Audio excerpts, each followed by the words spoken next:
Pasintabi po mga kapuso, mga langaw na nagbumula sa isang poultry farm inirereklamo ng ilang residente sa barangay Antipolo del Sur sa Lipa City.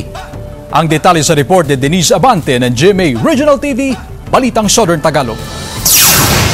Linggo na raw ang binilang ng 54 anyos na si Aling Yoli sa mga perwisong langaw na pumapasok sa kanilang tahanan. Ang kanilang mga pagkain palaging may takip at may fly trap sa ibabaw ng mesa. Ang kanyang hinaing 10 ng iba pang residente ipinost nila sa social media upang makita at mabigyan daw ng solusyon ng mga kinauukulan dahil raw ito sa poultry farm na malapit sa kanilang lugar.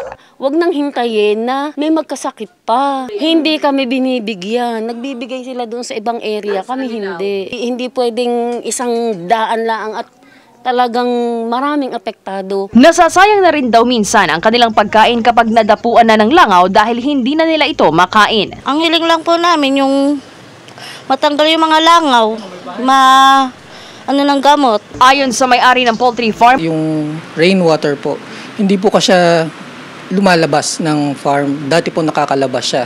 So nagte-tendency po na naiipon yung tubig doon sa loob, tapos nababasa po yung ipot. Nag-spray na rin daw sila ng kemikal sa ilang kabahayan at namahagi rin sila sa ilang residente ng fly trap. Palagi rin daw silang nakikipag-ugnayan sa pamunuan ng barangay para hindi na lumala pa ang pagdami ng langaw. Bukod po doon sa internal farm po namin, kami po ay naghukay para lang po makontain namin yung tubig.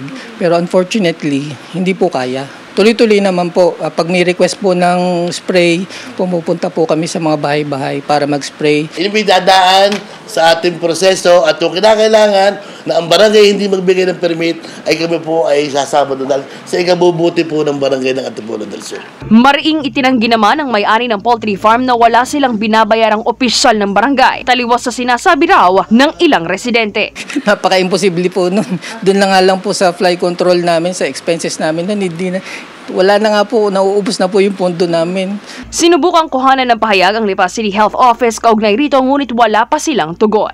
Mula sa GMA Regional TV, Balitang Southern Tagalog, Denise Abante, nagbabalita para sa GMA Integrated News.